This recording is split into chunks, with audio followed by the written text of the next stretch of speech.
So hello guys, we are now here at Montemayor. Look at this. Yan, we are now here in Montemayor. So napaka dito, peaceful. If gusto mo mag-distress, you can go here. Super super linis din ng tubig. Ayan. Tapos na low tide siya ata ngayon. Kasi mababaw ng tubig to.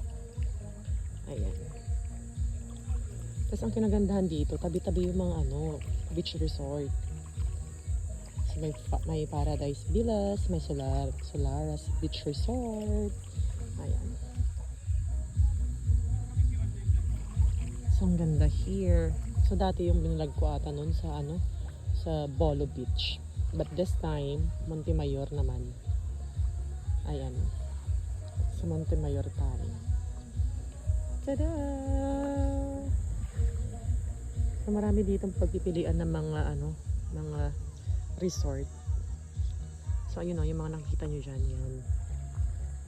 So pwede kayo dyan. Namili na kayo dyan. Malapit din dito yung Masamere yata yun. Masamere Beach.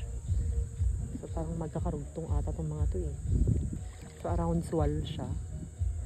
So mamaya maliligo tayo doon. So nakikita nyo yan, dyan na part. Mababaw pa yan.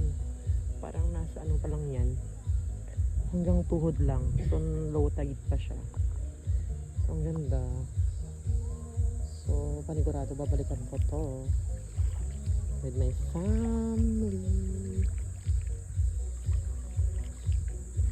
May mga isda na maliliit. Ayan oh. Makikita mo siya Kasi ang babaw lang. Ayun Nakikita nyo ba?